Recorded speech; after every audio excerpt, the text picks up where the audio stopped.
Let's take a walk through the garden after a few days of rain and see what's going on. Looks like the snap peas are in bloom and about to start producing real soon. And just as sure as the fall days are shorter, we still have to come up with a game plan for when the insects attack. These are my Georgia collards, and they were grown from seeds outdoors. And being in my first year of gardening, I was in no way prepared for the number of insects that love the collards about as much as I do.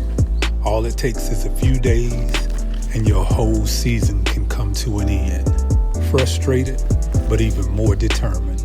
As you can see, these look pretty good, and that's not by chance. I have these cages that protect them as seedlings, but the question then becomes, how do I deal with the insects once they've outgrown the cage? In search of an organic remedy, I started using BT and it worked really good with the caterpillars. But you still have to contend with aphids, spider mites, whiteflies, and a number of other soft-bodied insects. While BT did a pretty good job with the caterpillars, the spider mites and aphids were doing a job on my seedlings. You can see here how they were literally sucking the life out of the plant. I noticed that we had sugar ants throughout the bed, and as it goes, aphids and sugar ants go hand in hand. They have a symbiotic relationship with each other. The sweet ants protect the aphids from other predator insects, and in return, the aphids produce this honeydew-like secretion that happens to be a delicacy to the sweet ants. Get rid of the ants, and so goes the aphids.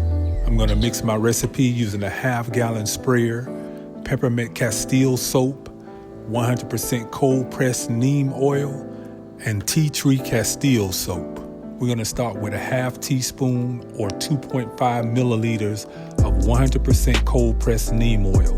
The azadirachtin in the neem oil is what's gonna get rid of our caterpillars. As the worms feed on the leaves, they lose their appetite and stop breeding. And within a few days, it ends their life cycle. So that's part one of our recipe. We're getting rid of caterpillars and worms. True enough, everyone's using neem oil these days. But part two is where we kill all soft-bodied insects, including aphids and spider mites, dead on contact. Dr. Wood's all-natural tea tree castile soap. We're gonna use 1.5 teaspoons or 7.5 milliliters. I also use it as a fungicide for things like powdery mildew. Last is Dr. Wood's peppermint castile soap. Pours like honey and smells so good. This is also 1.5 teaspoons or 7.5 milliliters. That makes the third part of our recipe a repellent. Tea tree is sourced from Australia and been used by the Aborigines for many years. Melaleuca, which is the cleaning agent or disinfectant in the tea tree, it soaks into the egg sacs and the larvae of the spider mites and the aphids, killing them dead and lessening the chance of reinfestation. The low-sudsing soap in both the peppermint and the tea tree helps aid in the even disbursement of the neem oil, while at the same time providing a separate protection against insects.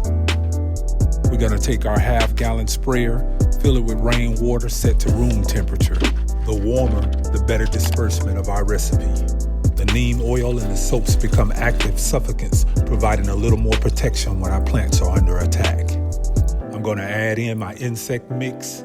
This is gonna have my whole garden smelling peppermint fresh.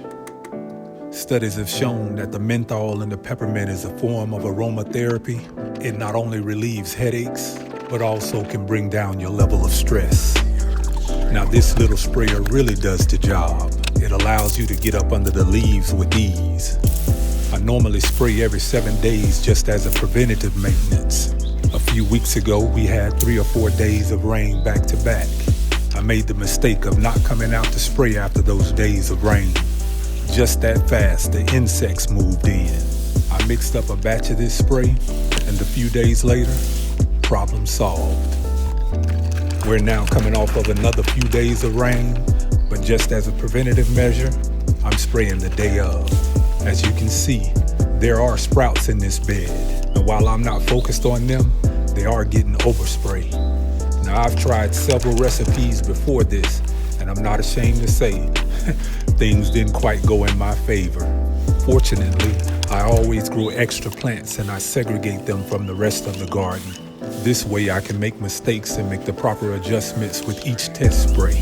And lastly, I only spray after the sun goes down. Thanks for hanging out with me as I continue to grow. By his hand, we all are fed.